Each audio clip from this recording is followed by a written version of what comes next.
കുറി നമ്മൾ ആ പൈസ കുറിയിലേക്ക് നമ്മൾ അടച്ച് കണക്ക് കൂട്ടുമ്പോൾ നമ്മളെ കയ്യിൽ ആ പൈസ ഉണ്ടോ? പൈസ ഇല്ല. ഇനി കുറി കിട്ടിയ ആൾക്കാരുണ്ടാവുമല്ലോ, അവരെ കയ്യിൽ അവർ കണക്ക് കൂട്ടുമ്പോൾ ആ പൈസ ഉണ്ടോ കയ്യിൽ? ഉണ്ടെങ്കിൽ അവർ കൊടുക്കും. ഇനി അതല്ല, ആ പൈസ അവർ ചിലവാക്കിയെന്ന് വിചാരിച്ചോ.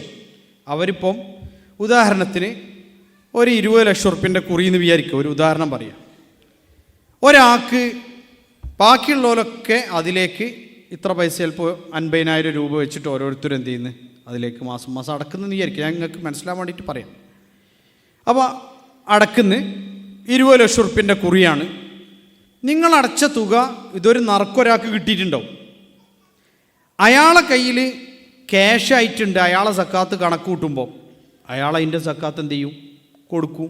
കാരണം ക്രയവിക്രയത്തിന് നിങ്ങൾക്ക് അവിടെ എപ്പോഴാണോ പൈസ കിട്ടുന്നത് അപ്പോഴേ നിങ്ങൾക്ക് ക്രയവിക്രയം ചെയ്യാൻ പറ്റുള്ളൂ.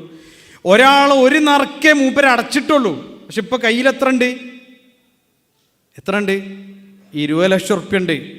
20 ലക്ഷം റുപ്യ ഉണ്ട്, പക്ഷെ നിങ്ങൾ അതിൻ്റെ സക്കാത്ത് എന്ത് ചെയ്യണം? ഞാൻ ഒരു കൊല്ലം അങ്ങനെ വെച്ചിരുന്ന്, 2 കൊല്ലത്തെ കുറിയാണ്, ഞാൻ ഒരു കൊല്ലം അങ്ങനെ വെച്ചിരുന്ന് എന്ത് ചെയ്യേണ്ടി വരും? 2.5% സക്കാത്ത് അയാൾ കൊടുക്കണം. ഇനി ഒരാൾക്ക് ആ 20 ലക്ഷം റുപ്യ കിട്ടിയപ്പോൾ തന്നെ അയാൾ എന്ത് ചെയ്ത്? അയാൾ പോയിട്ട് അയാൾക്കൊരു ചെറിയ വീട് വാങ്ങി.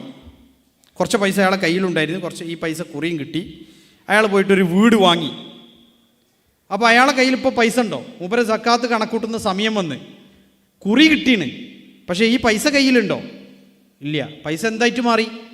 വീടായിട്ട് മാറി. വീടിന് സക്കാത്തുണ്ടോ? താമസിക്കുന്ന വീടിന്, ഉപയോഗിക്കുന്ന വീടിന് സക്കാത്തുണ്ടോ? ഇല്ല. അപ്പോൾ അയാൾക്ക് കണക്കൂട്ടുമ്പോൾ 20 ലക്ഷം റുപ്യൻ്റെ കുറി കിട്ടീണ്, പക്ഷെ സക്കാത്തിൽ.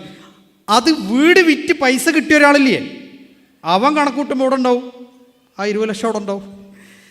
ആരെ കൈക്കാണോ പൈസ പോയത് അവിടെ സക്കാത്ത് വരും. നിങ്ങൾ ബേജാറാവണ്ട, സക്കാത്ത് വന്നോളൂ.